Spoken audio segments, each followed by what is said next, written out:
Pag hindi mo pa oras, okay? Pagod na ako. Teka. Ano gagawin ko? Sandali. Diba? Problema mo na yun, Monty. Trabaho mo yan eh. Sandali. Trabaho ko yun. Trabaho ko yun. Pero ako yung boss, sasabihin ko, pwede. Eh, ba't kinuha mo yung mga pamilya ko? Kuya Monty. Kuya. Trabaho ko nga to, diba? Trabaho Kuya lang, Ki. Monty. Kuya Ki, ano ba? Ano kasimple lang naman yun eh. Kuya Monty, Kung tumigil. simple, sa kakulitan mo, Kuya Ki. kahapon pa kita pinatay. Kuya Ki. Sige na, kasi Kuya muna ako. Monty, ano ba? Hindi nga pwede. Hoy! Nakakaintindi ka ba, Monty? Hindi pwede. Putya, ano ba? Nag-aaway pa kayo, laki-laki nyo na! Nabigyan ko kayo ng isang kitsilyo! Mag-aaway kayo! Patayan kayo! Huwag ka na ikisalit, Sibe. Teka! Huwag kayo mag-aaway! Huwag kayo mag-aaway!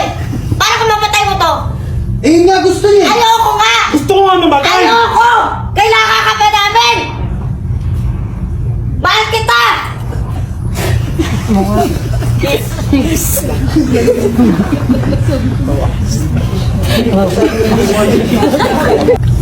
Tapos, ang ginawa, sinira pa yung ginawa kong ano, yung samat.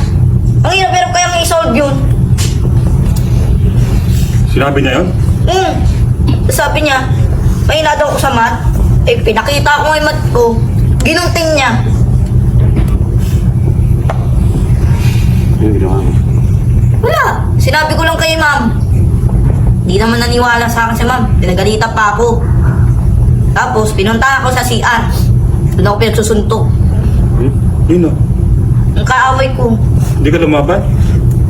Wala naman sa dugo kong makipag-away. Kahit ano ko, mangungupit, hindi ako nananakit. Ano gusto mong mangyari ngayon? Rest back. Gusto mo rest back oh. Hindi naman po. Ano gusto mo gawin? Gusto mo ba sundin mo yung mga... Ano? Ganun pa rin po yun eh. Gusto ko lang po mangyari. Wala ka palang gusto mangyari. Halika na. Masa tayo dito. Naiinis ko, wala ka naman palang gustong gawin. Ang gusto ko mangyari, kausapin natin. Na para ano? Para tumigil na siya sa pang-aasar sa akin. Ano ba yan? Lalaki, babae? Lalaki, ng babae. Wala ka naman. Lalaki. Ano patulang ko yung babae? Eh, ba't ka nagagalit? Crush mo siguro eh. Kinikilig. Gusto mo balikan pa natin, kausapin, baguhin na huwag ka nang awayin. Ay, ibig sabihin nun, may gusto ka dun sa kaaway mo.